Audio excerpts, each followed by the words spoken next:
கிடைக்குது. அது உண்மையில ஆர்கானிக் ப்ராடக்ட்ஸ் நம்ம சொல்லவே முடியாது. ஏன்னா ஆர்கானிக் ப்ராடக்ட்ஸ் சொல்ற ஒவ்வொருத்திலுமே ஏதாவது ஒரு கெமிக்கல் கலந்துதான் இருக்கு. அந்த ஆர்கானிக் ப்ராடக்ட் நீண்ட நாள் வரத்துக்காக ப்ரிசர்வேட்டிவ்ஸ் கலந்துதான் கொடுக்குறாங்க.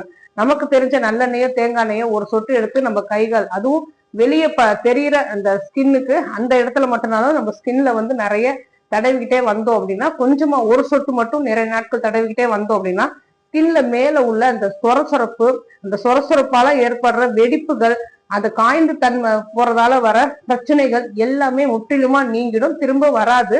இதே மாதிரி மற்றவங்களுக்கு தொற்று வரதும் சொன்னோம். ஃபங்கஸ் பாக்டீரியா நம்ம உடம்புல டக்குன்னு படும் போதும் இந்த ஃபங்கஸ் போறதே இல்லை, உடம்புல எல்லா இடத்துலயும் பரவ ஆரம்பிச்சிடும்.